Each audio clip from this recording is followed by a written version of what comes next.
السلام علیکم ګرانو مینوالو، امید لرم چې روغ جوړ به وئ او د ژوند په موضوع کې عزتمندو نوې ویډیو کې درته هر کلی وایم. عزتمندو ډېر افسوسناکه دردناکه واقعه مخې ته راغلې دي. بابۍ سره تعلق لرونکي د 14 کالو ظالم بچی راپاڅېدل او خپل پلار یې په چاړې باندې حلال کړ. دا دومره غټه ګناه ده ولې وکړه چې دا دومره مجبوره شو چې د خپل پلار په چاړې باندې حلال. مرګرو موږ مکمل معلومات تاسو سره په دې ویډیو کې شریکو چې کومه یوسف جان ورنه انټرویو اخیستې ده. هغه 14 کالو هلک نه د خپل پلار باره کې څه وایي چې دا دومره غټ ظلم ما ولې وکړو چې د ما خپل والد صاحب یعنی پلار کته. مرګرو د دې په حق له تاسو سره موږ مکمل معلومات شریکو. مرګرو ویډیو کتونه مخکې که تاسو زموږ په دې چینل روشنی کلیک کې نوي وئ نو زموږ چینل د سره ضرور سبسکرایب کړئ چې زموږ کومه نوې ویډیو راځي چې هغه تاسو ته زر تر زر دررسي. او د دې سره د ټالي نشانه مو ووایئ چې تاسو د تازه معلومات نه زر تر زر خبرېږئ.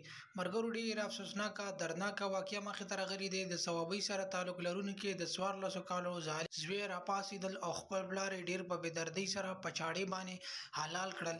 نو یوسف جان د هلک سره انټرویو کوله. دا هلک ورته دا خبرې کړي چې زه ډېر زیات شپېمان یم چې ما دومره غټ قدم هغه والد صاحب چې زه یې وړوکې راستر کړم او ما باندې تعلیم وکړ په ښه باد باندې پوه کړم. ما دې لپاره ډېرې زیاتې سختۍ نه او درد تکلیف وړو.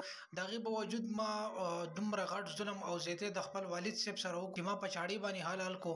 حالانکې په دغه ټایم کې زه په ځان نه پوهېدم او زما د والد صاحب سره جګړه وکړه چې د هغې په وجه باندې زه بالکل په ځان پوه نه شوم. او د شپې چې کله ویده شو نو هغه ټایم کې پې ما چاړه راښکله او حلال. هغې نه بعد بیا زه د کور نه وتښتېدم او بیا ما باندې هېڅ کوم خبر نه و. د کور والا بیا پولیس والا چې کله تفتیش وکړو نو ما زه چې د والد صاحب جنازې کېنوم نو هغوی پوه شو چې دا خو ده کیس کړی دی. زه ونیولم او ما نه مکمل معلومات واخیستو چې د هغې په وجه ما ورته وویل چې ها ما داسې غټ ظلم او زیاتې کړی دی او زه په خپلو کړو شپېمان یم چې ما ولې دومره غټ ظلم او زیاتې کړی. خو بس کار د انسان نه وشي اوس سړی څه کول شي.